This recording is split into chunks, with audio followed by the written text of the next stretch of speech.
I am feeling pretty good. Okay. And how has your hip and low back been since the last treatment? That afternoon after the treatment, it was somewhat tight. The next morning, I woke up with no pain. Good. So, yeah, whatever you did well. And how is it feeling today? Just a bit stiff, just a little bit though. Pain level might be a 3. Are you still having? It was doing good, however, it's still. I mean, you can. Oh no, you can't feel it, but it's still a little numbsy right in here, which is weird. Go figure. Okay. You know how when your arm goes to sleep or your hand goes to sleep and things, that's how it feels. Okay. And the color in it is good. So. Any tingling, or is it just that numbness? Okay. It is tingling. Okay, anything else we should focus on today, or just the hip and the left forearm? I ever since I saw you the other day and you were talking about the liver hour, I find myself, I woke up again. I've been waking up every night at that same time, 2 to 3, 4 hours. Okay. So I don't know if that's something you want to work on or not. Okay.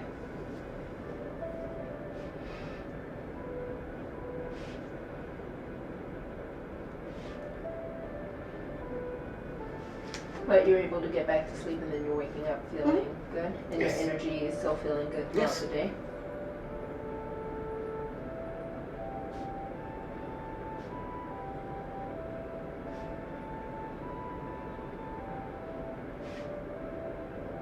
Alright, let's get you on the table. Super. Okay. 3. Okay, so Vern has been suffering some hip and low back pain, and we've determined that part of the cause of this pain is a tight piriformis muscle.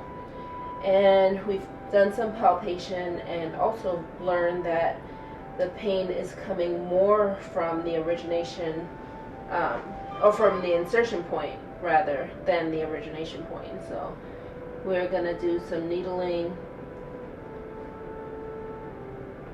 into the piriformis muscle. How are you feeling, Vern? Feeling well. Okay.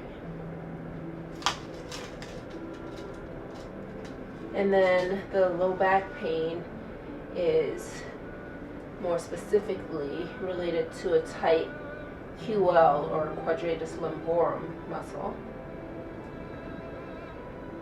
Right in here? Yes.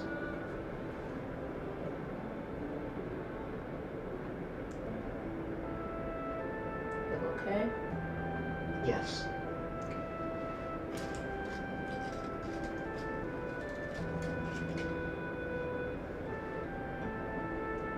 And so those are what we call Asher points in Chinese medicine and acupuncture. And so those points are more at the source of pain. And then I'll go through and do more supplemental points for a channel theory related treatment. And so his pain is along the gallbladder channel and also through the urinary bladder channel. And there are some other signs and symptoms that are related to those channels as well. And so I'm going to do some supplemental points to support his treatment and hopefully help resolve the other symptoms that are less prominent but still present.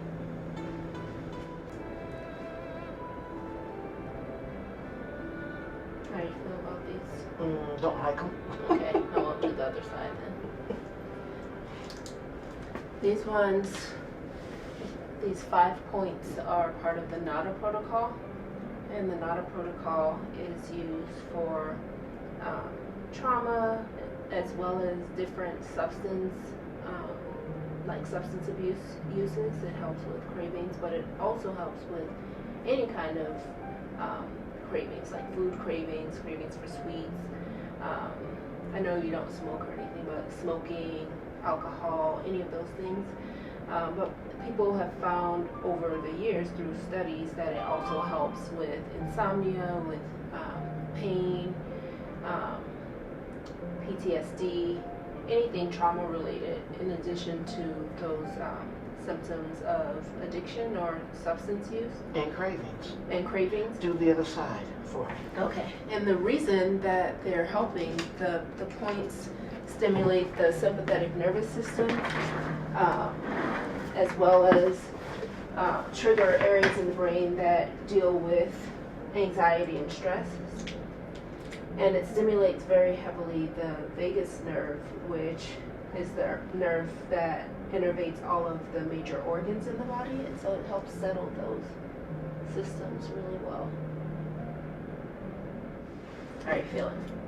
Okay, this side wasn't nearly as bad as the other. I think because you knew what to expect. First time it was a bit of a surprise, right? Yes. Okay. Are you feeling comfortable? With the needles? Or Yes. in general? And in general. I feel comfortable in general. The needles in the ears aren't as comfortable yet. Okay. Are they feeling kind of achy or are they feeling kind of stingy? Stingy. On the left, right, or both? On the left, it's almost like it's piercing. On the right, it's almost more achish. Okay, the achy is good. We don't want stingy. Are they still feeling stingy? No. Okay, cool. Alright, now I'm going to attach the E-stem device, which, as you know, sends a mild electrical current from the little device to the needles to cause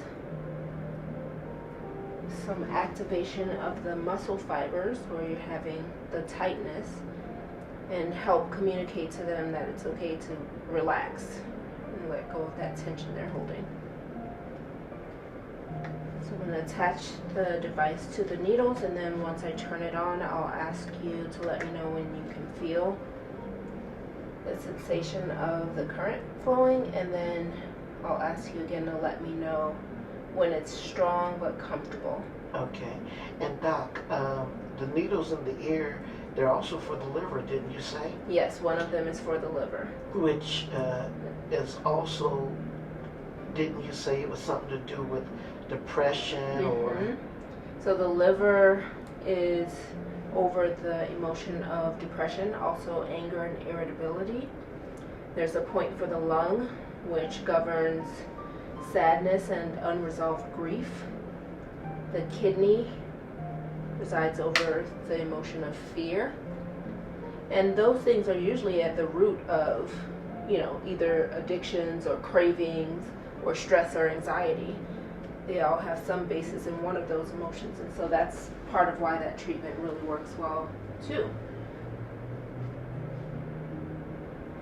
And if you don't have stress and anxiety, and there's no fears, and there's no sadness, then you can also sleep better, right?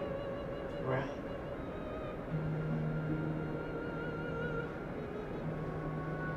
Turn the first one on. You should feel on your right side low back here, and then your hip on this side. It's coming online.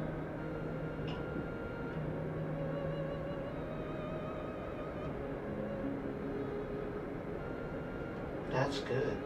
Okay. It's strong now? Yeah, it's very comfortable. Okay.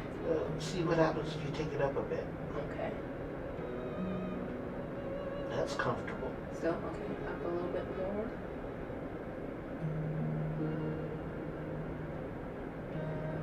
How's it there? That's good, Doc. Strong? Yes, huh? Okay. Left side. You got one here, and the other one is going down back to the back of your knee. And I'm using the 2 points, one to really generate the current into the tissue, and the other one is kind of an anchoring point. How are you feeling? Did you rest a little bit? Yes, ma'am. Good.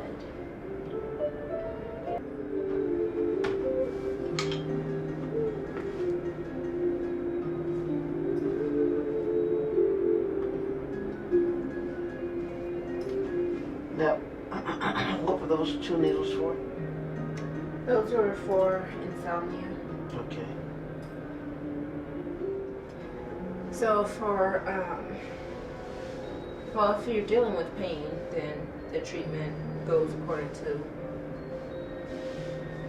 the pain more than any other theory. But theoretically, if a person is dealing with acute pain, then it's treated on the back when you're using like a channel or organ theory.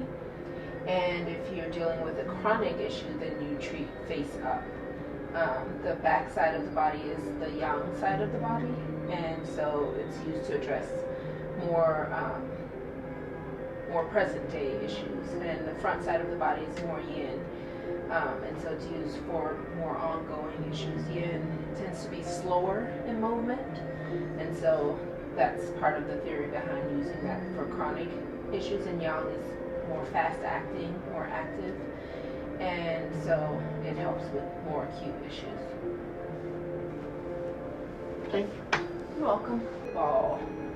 And sometimes it feels more ropey, like a long, thicker, tightened area. And it just doesn't feel like the rest of the tissue, so it's easy to tell that it needs a little bit of work to get back to the state that it should be in.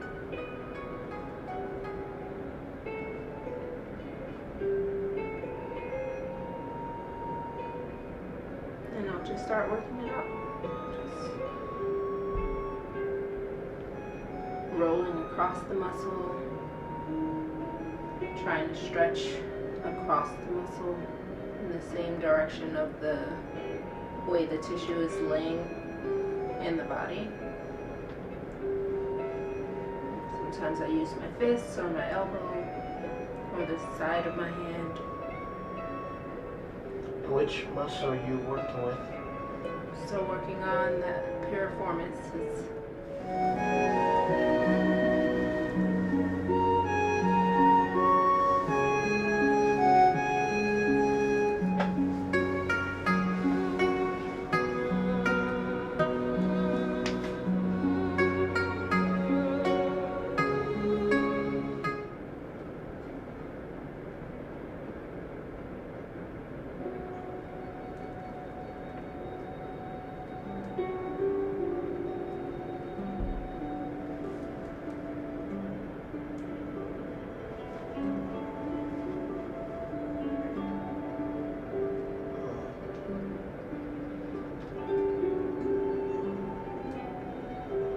Back off just a bit.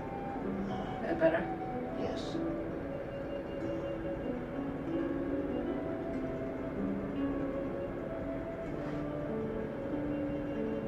How are you feeling in here? Huh? I said, how are you feeling in here? Seems like it's a little more tender than it was last Monday. Isn't that strange? Yeah. Is it lifting better? I gotta check on this side, but this side seems like it has movement, so that's good. I can get my fingers underneath. How's that feel? I know you're there. Sore?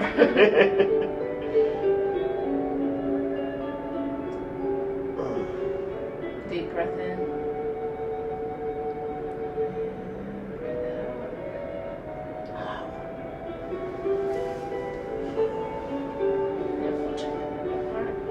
Relax your arm.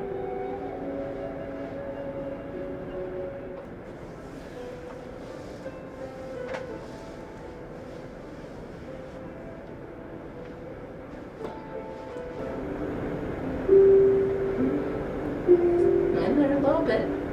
Yeah. It hurts though. It's uncomfortable. I don't know if it's uncomfortable. I just know that you're in there. It feels like you're working it out. It's progress. I'm like actually underneath.